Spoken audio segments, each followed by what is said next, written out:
वर्तमान युवाओं हेतु स्वामी विवेकानंद का संदेश। स्वामी शुद्धिदानंद। परिचय। हम सभी जानते हैं कि पूज्य स्वामी रंगनाथानंद जी महाराज स्वामी विवेकानंद की सेना के अग्रणी सैनिक थे। इस सेना के सेनापति स्वयं स्वामी विवेकानंद थे।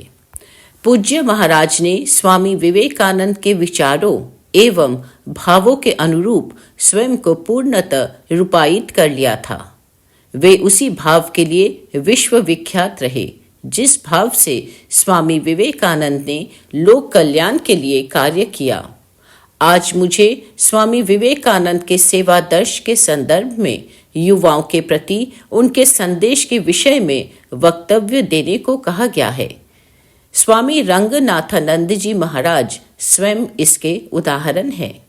हमने उन्हें अहर्निश जन कल्याण के लिए उत्साह के साथ कार्य करते हुए देखा है। जन सांख्यिकी अनुकूलता। मुझे याद है कि भारत के पूर्व राष्ट्रपति एवं हम सब के अत्यंत प्रिय तथा आदरणीय डॉक्टर APJ अब्दुल कलाम जी कुछ वर्ष पूर्व एक युवा द्वारा प्रश्न पूछा गया, महोदय, भारत की मुख्य शक्ति एवं दुर्बलताएं क्या क्या हैं? तत्काल डॉक्टर कलाम ने प्रत्युत्तर देते हुए कहा, तुम ही भारत की शक्ति हो। जब उन्होंने तुम कहा तो वे देश की युवा शक्ति का आह्वान कर रहे थे। वर्तमान भारत का सबसे बड़ा बल उसकी युवा शक्ति है। दुर्बलताओं के विषय में डॉक्टर कलाम ने बहुत सुंदर उत्तर दिया। उन्होंने कहा, जिस देश के पास उद्देश्य एवं दृष्टि का अभाव हो वह दुर्बल देश है। उक्त दोनों ही उत्तर अत्यंत महत्वपूर्ण हैं। ये दोनों ही स्वामी विवेकानंद के मौलिक विचारों से संबद्ध है। हम सब जानते हैं कि आज भारत विश्व का सबसे युवा देश है। युवा इन अर्थों में कि प्राप्त आंकड़ों के अनुसार भारतीय युवाओं की औसत आयु 29 वर्ष है। हमारे देश की 65% उससे अधिक जनसंख्या 35 वर्ष से कम आयु की है। वही भारत की 55% से अधिक जनसंख्या 25 वर्ष से कम आयु की है। अनुमानतः कहा जा सकता है कि देश में 80 करोड़ से अधिक युवा 35 वर्ष से कम आयु के हैं। आज भारत के पास यह बृहद जनसांख्यिकीय अनुकूलता है। विशेषज्ञों के अनुसार इसमें भारत जनसांख्यिकीय लाभांश की ओर बढ़ेगा। यह अत्यंत महत्वपूर्ण है। अब जनसांख्यिकी लाभांश का अर्थ क्या है? यह पारिभाषिक शब्द है। सामान्य शब्दों में कहें तो किसी देश की आर्थिक वृद्धि जो उस देश की जनसंख्या की आयु संरचना में परिवर्तन के कारण हो उसे जनसांख्यिकी लाभांश कहते हैं। भारत पहले से ही इसका लाभ ले रहा है। हम तीव्रता से $5 ट्रिलियन वाली अर्थव्यवस्था बनने की ओर अग्रसर हैं। विशेषज्ञों के अनुसार यह जनसांख्यिकी लाभांश आगामी 3 दशकों तक यानी वर्ष 2055 तक बना रहेगा। वर्तमान में विश्व के किसी भी देश में ऐसा जनसांख्यिकी लाभ नहीं है जहां 80 करोड़ से अधिक युवा महिला एवं पुरुष हों। परंतु अभी हम इस विराट युवा शक्ति का प्रबंधन कैसे करेंगे? इसके उपयोग न करने अथवा दुरुपयोग का तो प्रश्न ही नहीं उठता। हमारे पास वास्तव में एक ही विकल्प है। हमें विवेकपूर्ण ढंग से इसका प्रबंधन करना होगा। आगामी कुछ दशकों में युवा शक्ति ही भारत को शीर्ष स्थान पर विराजमान करेगी। दृष्टि एवं उद्देश्य। भारत स्वामी विवेकानंद के हृदय के अत्यंत निकट था। उनका एकमात्र उत्साहपूर्वक चिंतन का केंद्र भारत और केवल भारत था। वे भारत को पुनः नायक के रूप में विश्व में अग्रणी देखना चाहते थे। अभी ही मैंने डॉक्टर कलाम के शब्दों को संदर्भ के रूप में प्रस्तुत किया। स्वामी विवेकानंद हमें बार बार भारत की दृष्टि एवं उद्देश्य का स्मरण करवाते हैं। इस देश के इतिहास का अवलोकन करने पर आप पाएंगे कि भारत का सदैव एक निश्चित उद्देश्य रहा है। विधाता ने भारत के लिए एक विशिष्ट उद्देश्य निर्धारित किया है। वह उद्देश्य है संपूर्ण विश्व को आध्यात्मिकता से ओतप्रोत करना। अतीत की ओर दृष्टिपात करने पर हम पाएंगे कि जब जब ऐसी स्थितियां निर्मित हुई हैं, भारत ने संपूर्ण विश्व में आध्यात्मिक चेतना का प्रसार किया, मानव जीवन में आमूल-चूल परिवर्तन किया। स्वामी जी के अनुसार वर्तमान एवं आगामी सदी में पुनः ऐसी परिघटना होगी। यही श्री रामकृष्ण एवं स्वामी विवेकानंद के आगमन का मूल कारण है। ऐसा नहीं कि भारत के पास कोई दृष्टि नहीं है, हमें केवल विस्मृति हो गई है। स्वामी विवेकानंद हमें यह स्मरण कराने आए थे कि विश्व को आध्यात्मिकता से आप्लावित करना ही भारत का उद्देश्य है। स्वामी जी यह स्पष्ट रूप से जानते थे। स्वामी जी ने भारत के स्वर्णिम अतीत एवं गौरवशाली भविष्य के संबंध में कहा था। उनके अनुसार भारत का गौरवशाली भविष्य अतीत की किंचित कलुषता को धूमिल कर देगा। इस आकर्षक परिदृश्य की हम सभी प्रतीक्षा कर रहे हैं। हम ऐसे भारत को आकार लेते हुए देखना चाहते हैं।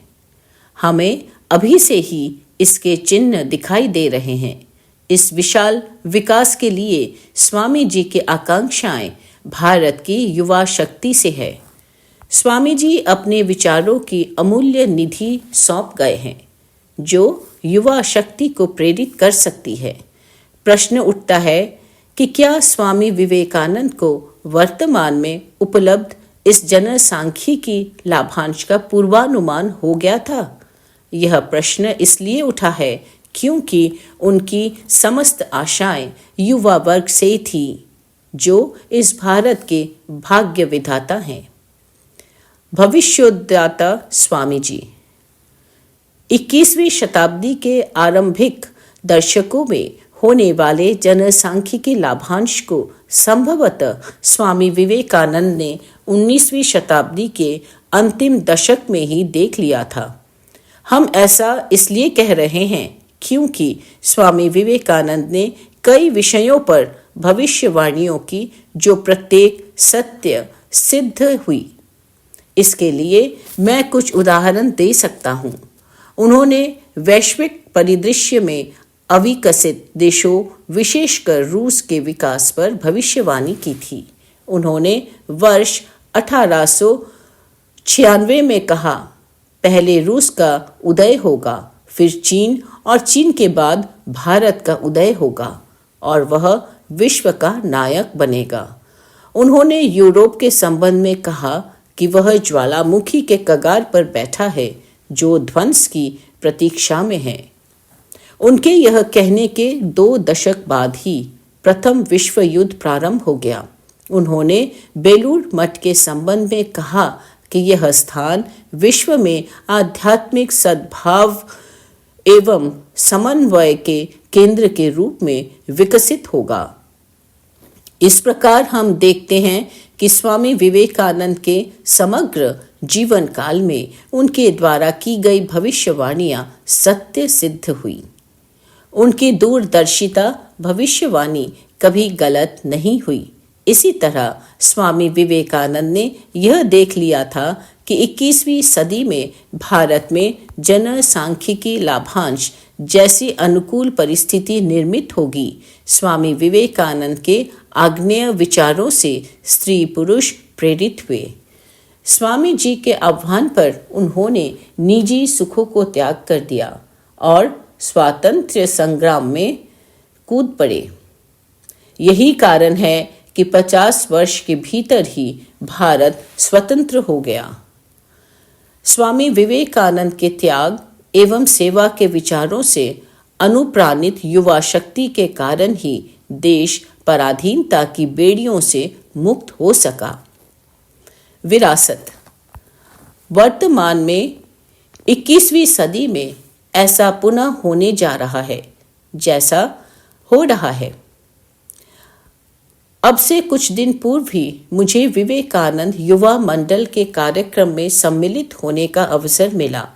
मुझे स्वामी विवेकानंद के विचारों से प्रेरित हजारों युवाओं को देखकर अपार प्रसन्नता हुई। आज भारत में स्वामी विवेकानंद के विचारों पर आधारित विभिन्न संस्थाएं युवाओं के लिए कार्य कर रही हैं। स्वामी विवेकानंद संगठन एवं संगठित रूप से कार्य करने में विश्वास रखते हैं। स्वामी जी अपने पीछे यह महान विरासत छोड़ गए हैं। स्वतंत्रता प्राप्ति तक इस देश की युवा शक्ति के सम्मुख सामूहिक लक्ष्य था, जिसके लिए युवाओं ने संगठित रूप से कार्य किया और वास्तव में इसी से भारत को स्वतंत्रता मिली। किंतु दुर्भाग्यवशात स्वतंत्रता के बाद यह संगठित शक्ति विच्छिन्न हो गई। जन समुदाय में स्वार्थ की वृत्ति दिखाई देने लगी। वे राष्ट्रीय भाव से विमुख होने लगे। किंतु विगत 10-15 वर्षों से पुनः परिवर्तन दिखाई दे रहा है। विशेष रूप से वर्ष 2013 में स्वामी विवेकानंद की 150वीं जन्म जयंती समारोह के उपरांत स्वामी जी पुनः भारत के विकास केंद्र के रूप में प्रतिष्ठित हो गए हैं। शीर्ष राजनीतिक पदाधिकारी से लेकर जन सामान्य तक प्रत्येक स्तर पर स्वामी जी के विचारों एवं आदर्शों पर चिंतन मनन किया जाता है। जन मन उनसे प्रेरणा ग्रहण करता है। 3 महत्वपूर्ण व्याख्यान। एक महत्वपूर्ण प्रश्न यहाँ उठता है, स्वामी जी के सेवा दर्श का प्रसार युवाओं में किस तरह किया जाए। वर्तमान में यह प्रासंगिक है। स्वामी जी के आधारभूत विचार क्या है? यदि हम सेवा के परिप्रेक्ष्य में स्वामी विवेकानंद के विचार जानना चाहते हैं तो हमें उनके द्वारा प्रदत्त 3 महत्वपूर्ण व्याख्यानों को पढ़ना होगा। ये तीनों व्याख्यान lectures from Colombo to Almora नामक अंग्रेजी पुस्तक में संग्रहित है। इसका अनुवाद बांग्ला में भारतीय विवेकानंदो नामक शीर्षक से और हिंदी में भारतीय व्याख्यान नामक शीर्षक से प्रकाशित है। सभी भारतीय भाषाओं में यह पुस्तक उपलब्ध है। यह अत्यंत महत्वपूर्ण पुस्तक है। रोचक बिंदु यह है कि स्वामी रंगनाथानंद जी महाराज युवाओं को इस पुस्तक को पढ़ने के लिए प्रेरित करते हैं। वास्तव में भारत क्या है? हिंदू सनातन धर्म का वास्तविक गौरव कहाँ है तथा पश्चिम के अनुकरण के बिना भारत अग्रणी कैसे हो सकता है? यह जानने के लिए प्रत्येक भारतीय को एक पुस्तक अवश्य पढ़नी चाहिए। भारत की आधारभूत समझ विकसित करने हेतु मैं इस पुस्तक के 3 व्याख्यानों के अत्यंत महत्वपूर्ण मानता हूँ। यह है मेरी क्रांतिकारी योजना, द्वितीय भारत का भविष्य, तृतीय हमारा प्रस्तुत कार्य। यदि हम अवलोकन करें तो पाएंगे कि इन व्याख्यानों में स्वामी विवेकानंद 2 मार्ग बताए हैं जिसके अनुरूप युवा जीवन यापन कर सकते हैं। या तो वे स्वार्थ केंद्रित जीवन व्यतीत कर सकते हैं अथवा राष्ट्र निर्माण हेतु समर्पित जीवन यापन कर सकते हैं। स्वार्थ केंद्रित जीवन यापन करना निजी सुखों के प्रति आसक्ति एवं स्वयं की आकांक्षाओं की पूर्ति के लिए ही जीवन जीना, अपनी ऊर्जा का क्षय करना है। इसके विपरीत राष्ट्र समर्पित जीवन है। इसके मूल में राष्ट्रीय कल्याण की भावना निहित है। जीवन के केंद्र में दिव्यता हो, यह सर्वोच्च आदर्श है। इसकी भाव के साथ सेवा की जाए, सभी कार्यों में दिव्यता की अभिव्यक्ति हो, यही परम लक्ष्य है। शास्त्रों का यही उपदेश है। स्वामी विवेकानंद का भी यही संदेश है। श्री रामकृष्ण देव का भी यही संदेश है। किंतु इस तरह का जीवन यापन करना वर्तमान युग के युवाओं के लिए कठिन लगता है। यह कठिन है, किंतु निस्वार्थ जीवन की ओर उठाया गया यही पहला कदम है। हम राष्ट्र केंद्रित जीवन यापन पहले कदम के रूप में कर सकते हैं और वहां से आध्यात्मिक जीवन की ओर अग्रसर हो सकते हैं। स्वामी विवेकानंद ने युवाओं को देश हित में जीवन यापन करने पर बल दिया है। प्रायः मुझे यह अनुभव होता है कि स्वार्थ केंद्रित जीवन से राष्ट्र केंद्रित जीवन की ओर बढ़ने की यात्रा मनुष्य निर्माण की यात्रा है। स्वामी विवेकानंद ने बार बार मनुष्य निर्माण पर जोर दिया है। कोई मनुष्य कैसे बन सकता है? स्वामी जी ने स्वार्थी व्यक्ति को पशुवत कहा है। जिस व्यक्ति में संवेदना ना हो, स्वामी जी ने उन्हें दुरात्मा कहा है। दूसरों के कल्याण के लिए जो अपना रक्त बहा दे, वही महात्मा है। कैसा अद्भुत विचार है! यह रूपांतरण कैसे संभव है? सेवा। स्वामी विवेकानंद ने सेवा पर बल दिया है। क्यों विवेकानंद कहते हैं, सर्वप्रथम किसी की वेदना की अनुभूति करने की क्षमता विकसित होनी चाहिए। हमने बीते दशकों में इस दिशा में पर्याप्त प्रगति की है, किंतु हमें और आगे बढ़ना है। मेरा अनुमान है कि आज भी भारत की 15 से 20% आबादी गरीबी रेखा से नीचे जीवन यापन कर रही है। मेरे आंकड़े पूर्ण रूप से सही नहीं होंगे, पर यह तथ्य है कि आज बहुत बड़ी संख्या में लोग जीवन के लिए संघर्ष कर रहे हैं। स्वामी विवेकानंद ने यह मंत्र दिया है, अनुभव करो, अनुभव करो, अनुभव करो। निर्धनों की पीड़ा का अनुभव करो। हम उनके लिए क्या कर सकते हैं? अनुभव की तीव्रता ऐसी हो कि तुम्हारा सिर चकराने लगे, तुम रात्रि को सो ना सको। इसी भाव से व्यक्ति स्वार्थ रहित जीवन की ओर अग्रसर होता है। हमारे युवाओं को ऐसे भाव आत्मसात करने चाहिए। स्वामी विवेकानंद कहते हैं, केवल अनुभव ही पर्याप्त नहीं है। कोई अनुभव करके चुपचाप बैठ गया, इससे कार्य नहीं होगा। अनुभव के साथ कार्यान्वयन की योजना भी होनी चाहिए। इस देश के युवाओं को रचनात्मक प्रगतिशील होना चाहिए। उन्हें पुरुषार्थी और बुद्धिमान होना चाहिए। स्वामी जी कहते हैं, निर्धनों की सहायता किस प्रकार हो सके, इसकी योजना होनी चाहिए। किंतु केवल योजना ही पर्याप्त नहीं है। योजना को कार्य रूप में परिणत करना होगा। जब आप इन योजनाओं को कार्यान्वित करेंगे तो विभिन्न बाधाएं आएंगी। स्वामी जी पूछते हैं, क्या तुमने इन बाधाओं का सामना करने की क्षमता है? यदि संपूर्ण जगत हाथ में तलवार लेकर तुम्हारे विरोध में खड़ा हो, क्या तब भी तुम अपने आदर्श पर अडिग रह सकते हो? जिसे तुम उचित मानते हो वह कर सकते हो? यदि हाँ, तो तुम सच्चे देशभक्त हो। तब तुम हमारे आदमी हो। इसी प्रकार देश के युवा संगठित हो सकते हैं। स्वामी जी के एक अन्य भविष्यवाणी की है। उनके अनुसार भारत का भविष्य मुख्यतः 3 कारणों पर निर्भर करता है: संगठन, आकांक्षाओं का समन्वय एवं शक्ति संग्रह। स्वामी जी युवाओं को संगठित होकर कार्यरत देखना चाहते थे।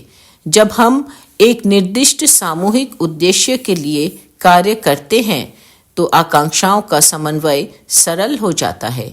वह उद्देश्य क्या हो? राष्ट्रहित ही वह उद्देश्य होना चाहिए, अन्य कुछ भी नहीं। जब देश के 80 करोड़ से अधिक नर नारी राष्ट्र निर्माण के लिए कार्य करेंगे तो अपार ऊर्जा की सृष्टि होगी। इससे ही भारत में परिवर्तन होगा। वर्तमान में रामकृष्ण मिशन यही कार्य कर रहा है। यह क्षुधा पीड़ितों, रोगियों को भोजन देकर अन्नदान कर रहा है। रोगियों की चिकित्सा हेतु चिकित्सालय संचालित कर प्राणदान कर रहा है। विद्यालय एवं महाविद्यालयों के संचालन द्वारा शिक्षा दान कर रहा है। जन जन को ज्ञान प्रदान कर ज्ञान दान कर रहा है। हमारे शास्त्रों में ऐसे 4 प्रकार के दान उल्लेख हैं। विगत 125 वर्षों से मिशन द्वारा यह कार्य किया जा रहा है। आज मिशन से प्रेरित होकर अनेक लघु संस्थाएं भी कार्यरत हैं। मंत्र 1897 में स्वामी जी ने कहा था कि आगामी 50 वर्षों के लिए भारत माता ही हमारी आराध्य देवी हो, हमारे समस्त क्रियाकलापों के मूल में वही हो। कुछ काल के लिए सभी देवी देवता हमारे मस्तिष्क से लुप्त हो जाएं। हमारी जाति के लिए, हम सबके लिए यही एकमात्र देवी हों। आज पुनः हमें इस मंत्र को स्मरण करने की आवश्यकता है। हम भारतीयों को इसके प्रति अधिक संवेदनशील होना होगा। युवा शक्ति का प्रबंधन ही भारत के भाग्य का मार्ग प्रशस्त करेगा। इसके लिए हमारा मंत्र क्या हो? 1897 में स्वामी विवेकानंद ने जिस मंत्र का आह्वान किया, उसे देश के युवाओं को प्रेरित करने के लिए पुनः उद्घोष करना होगा। आगामी 3 दशकों के लिए भारत ही हमारा ध्येय हो। युवा शक्ति के लिए प्रथम और अंतिम उद्देश्य भारत ही हो। मैं जब भी किसी शैक्षणिक संस्थान में जाता हूँ तो युवा साथियों को स्वामी विवेकानंद द्वारा मैसूर महाराजा को लिखी यह बात अवश्य बताता हूँ। स्वामी जी लिखते हैं, जीवन बहुत छोटा है, संसार क्षणभंगुर है। जो दूसरों के लिए जीते हैं वही वास्तव में जीते हैं। अन्य सभी जीवित होते हुए भी मृतक के समान हैं। भावी पीड़ितों के लिए यह स्वामी जी का अमूल्य उपहार है। उन्होंने इस प्रकार युवा शक्ति को सर्वप्रथम राष्ट्रहित के लिए कार्य करने हेतु प्रेरित किया और इसी दिशा में एक कदम आगे बढ़ने हुए जीवन के सभी कार्यों में दिव्यता की। परम सत्ता की उपस्थिति का बोध करते हुए मानवता की सेवा की जा सकती है।